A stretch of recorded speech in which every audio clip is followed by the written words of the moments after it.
Салам достор, назарыңыздарда Аралаш медиа. Бүгүн сиздер менен болгон окуянын негизинде тартылган Того деп аталган кызыктуу тасманы кыскача баяндап бермекчимин. Тасмадагы окуянын жүрүшү 1910-жылдан 1925 жылдар аралыгында Алясканын Номе шаарында болуп өтөт. Каарманыбыз Леонардо адаттагыдай эле чана сүйрөгөн бир канча иттери менен Номе шаарына кайтып келе жатат. Бирок бир кезде эле күтүлбөгөн жерден анын жол баштагы ити бугуларды көрүп калып, дароо эле ошол жакты көздөй бурулуп чуркап жөнөдү. Леонард иттерди токтотконго аракет кылып кыйкырып, жол баштагыч ит Того болсо тоонун кырына чейин барып токтоду. Ал иттери менен Номе шаарына келгенде эле аны жолдон бир адам тосуп алып, ал адам Леонардка шаарда дифтерия эпидемиясы башталганын айтып, натыйжада азыр көптөгөн жаш балдар ооруканада экендиги жөнүндө маалымат берди. Анан да азыр шаар башчылары сени күтүп жатат деп айтып, Леонард болсо дароо эле ал жака жетип барып болгон иштин чоо жайын жөнүндө маалымат ала баштады. Көрсө шаар башчыларынын ою буга чейин өзүнүн иттери менен эң эле бир атактуу болуп келген Леонардты Нена шаарына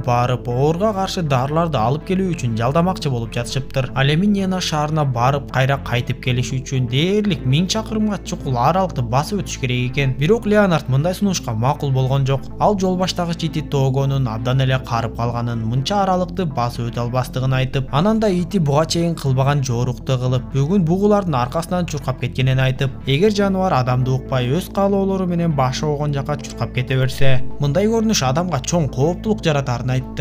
Леонард ал жактан чыгып, аба ырайынын жакында өзгөрөөрүн байкап, артынан чыккан дарыгерди ооруканага чейин ала кетмекчи болду. Ал дарыгерди ооруканага чейин жеткирип, дарыгер ичкериге кирип кеткенде, Леонард терезеден оорукананын ичин карап, ал жактагы балдардын абалын көрүп, алар өмүр менен өлүмдүн ортосунда турганын баамдап, ойлонуп эле туруп калды. Кечинде Леонард чанасын тазалап жатканда, ага жубайы Константа келип, Леонард чечим чыгарып, жанагы ооруга каршы дарыларды алып келүү үчүн жолго аттанганы жатканын сезип калды. Ал Леонардга сен Того жөнүндө да ойлонуп коюшуң керек. Ал чынында эле карып калды. Ал мынча аралыкты басып өтө албай калышы мүмкүн, сен андан айрылып каласың деп Леонардга кеңештерин айткандай болду. Бирок Леонард чечимди эбак эле чыгарып койгон эле. Ал аңгыча түн жамынып, шаар башчысы да Леонарддын үйүнө келип калды. Ал Леонардга аба ырайынын өзгөргөндүгүнө байланыштуу учактарда бул жака такыр эле келе албастыгын айтып, кыскача айтканда Нома шаарынын жалгыз үмүтү Леонард жана анын жол баштагыч ити Тогодо болуп калды. Ошентип Леонард жубайы менен коштошуп, таң эрте узак жолго аттанды. Ал шаардан чыгып бара жатканда, шаар тургундарынын баардыгы көчөлөргө чыгып, Леонарддын аман эсен кайтып келишин тилеп уздатып жатышты. Көп өтпөй эле каарманыбыз иттери менен ээн талаадан калың каптаган боронго сиңип жок болуп кетти.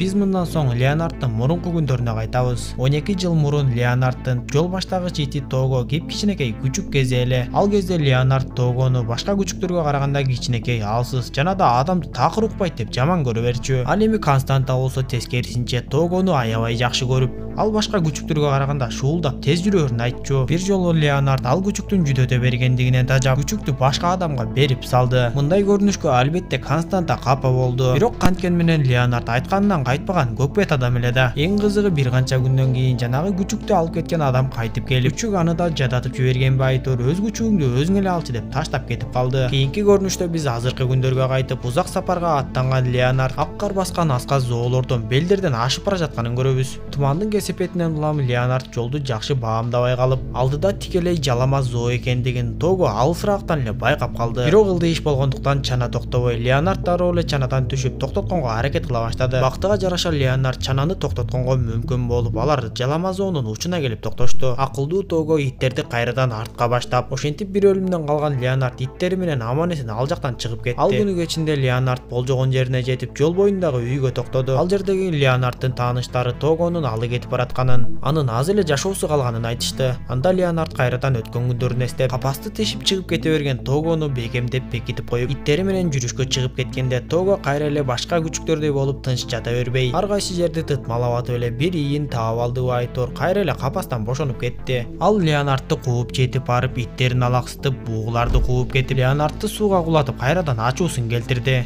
Кийинки жолкусунда ал Тогону эски тамга бекитип кетет. Бирок күчүк кайра эле үйдө ары бери тегеренип жүрүп, чыкканга жол таап алды. Эми Леонард кече түнөп калган үйдөн андан ары жүрүшүн улантып, өз башын тобокелге салып, муз каптаган көлдүн үстү менен зуулдап жөнөдү. Бирок муз анча деле калың эмес экен. Алар барган сайын жаракалар көбөйгөндөн көбөйүп жатты. Анан да жаракалар алар бараткан аймакта гана эмес, көлдүн баардык аймактарында пайда болду. Албетте бул нерсе боронго аба ырайына байланыштуу болчу. Жүрүп отуруп Леонард иттери менен көлдүн аркы өзүнө өттү. Ал ал дагы бир үйгө жайгашып. Өткөн күндөрүндө Леонард экинчи жолу күчүктү башка бирөөгө бергени жатканын түшүнөбүз. Леонард күчүктү бир аялга таштап кеткенден кийин ал аял күчүктү эч жака чыгарбай, баардык эшиктерди бекитип бага баштады. Бирок акылдуу Того кайра эле ал үйдөн да чыгыштын жолун тапты окшойт. Ал терезени сындырып чыгып үйдөн качып кетет. Кийинки күнү Леонард иттери менен жүрүштө жүрүп эле кырда бир иттин турганын көрүп, жана ал жакындап келгенде анын Того экендигин билет. Леонард Тогону кармайм деп жатып, иттеринин бири жарадар болуп калганын көрүп, ал итти арабасына жүктөп коет да анын ордуна айласынан Тогону байлап коет. Ошондо Тогонун жөндөмдөрүн байкаган Леонард аны улам сайын алдыңкы катарларга байлап баштады. Иттердин эң алдына байлап койгондо ал баардыгын жол менен үйгө алып келип, мындай көрүнүштөн кийин Леонард абдан сүйүнүп, аялына бул иттин чындап лидерлик сапаты бар экен деп айтып, ошондо анын атын Жапон адмиралынын атынан Того деп койгон эле. Кийинки көрүнүштө биз азыркы күндөргө кайтып, Константа шаар башчыларына келип жолугат. Шаар башчылары Константага Нена шаарынан бизди көздөй дарыларды жеткирүү үчүн бир адам иттери менен чыкты деп айтышып, бул көрүнүш Леонарддын жумушун жеңилдетет. Анткени алар жолдон жолугушуп, Леонард ал адамдан дарыларды алган соң кайра эле бери көздөй кайта берет дешсе, Константа болсо Леонарддын кандай экенин беш колдой билерин айтып, эгерде көлдүн үстүн муз каптаган болсо, ал сөзсүз түрдө ошол жолго кыска жолго салат деп айтты. Муну уккан шаар башчылары Леонард жолдон ал адамга жолугуп калса экен деп тиленгенден башка айлалары жок болуп калды окшойт. Кийинки көрүнүштө ошол Нена шаарынан дарыларды алып келе жаткан адам иттери баш бербей бугуларды кууп кетип, токой арылап кетти. Дал ошол учурда Леонард жолдон өтүп бара жатат. Ал адам Леонарддын аркасынан чуркап, дарылар менде деп кыйкырды.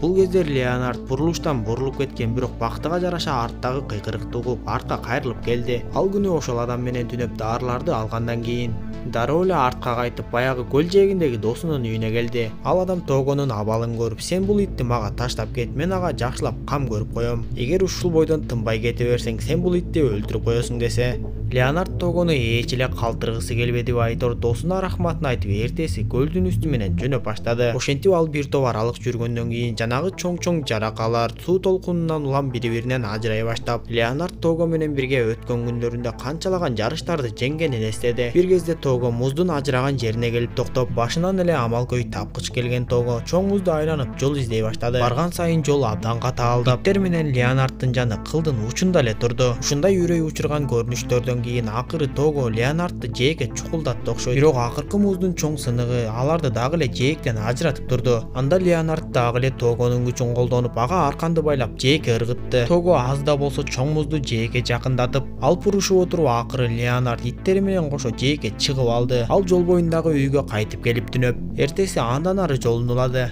Жолдон Леонард Тогону бир аз болсо да эс алсын деп чанага салып, бирок Того андайга эч эле көнгүдөй эмес. Анын баары аз келгенсип эми жолдон чоң бороонго туш келишип, Леонардга эч нерсе көрүнбөй жолду таппай калды. Эми анын бир гана үмүтү Тогодо болуп, ал гана жолду таап бара алат деп ишенди. Ошол бойдон уктап калган Леонард бир кезде ойгонсо иттердин баардыгы жатып алыптыр. Анда Леонард Того менен сүйлөшүп, сен такыр жатпашың керек, эгер сен жатсаң баарыбыз өлөбүз деп жатса, Леонарддын артынан бир адам чырагын көтөрүп келип калды. Көрсө Того жолду таап келип, шаарга чукулдап калганда жол боюндагы үйгө келип токтоптур. Леонард Тогону көтөрүп үйгө алып кирип, ал эми дарыларды болсо башка адам иттери менен шаарды көздөй алып жөнөдү. Ал адам таңгамал шаардык ооруканага жетип келип, дарыларды өткөрүп берип, ал эми ал жердеги журналист ал адамды жана анын ити Балтону гезит журналдарга жазып чыгарып жиберди. Это Балто, спаситель Нома. Ал эми Леонард Тогону кыйнабаш үчүн эртеси күнү шаарга чейин жөө басып келди. Эртеси Леонардды жана Тогону көрүү үчүн жана аларга рахмат айтыш үчүн көптөгөн адамдар келип кетип жатышты. Того бир канча убакыт бою аксап жүрдү. Анын бутун айыктыруу үчүн Леонард өзү дагы далай убакыт бою жөө басууга туура келди. Ал Тогону бир гана чана үчүн жашап жүрөт деп ойлогон. Бирок ит Леонардга абдан берилгендигин, ал үчүн жашап жүргөндүгүн эми түшүндү окшойт. Ошентип Тогонун өмүрү андан кийин 2 жылга уланды. Албетте андан тукум алып калышты жана ал Хаски породасы деп аталды. Дүйнөдө Балтонун аты жаңырганы менен жердин ар кайсы бурчтарында Хаски породасынын тукумдары үчүн күрөшүп жатышты. Бул породаны акылдуулугу, тайманбастыгы жана адамдарга берилгендиги менен баалашат. Тасма ушундайча соңуна чыгат. Достор, видео жаккан болсо мага жакты белгисин басып досторуңуз менен бөлүшүп койгонду унутпаңыз. Кийинки видеодон көрүшкөнчө аман болуңуздар.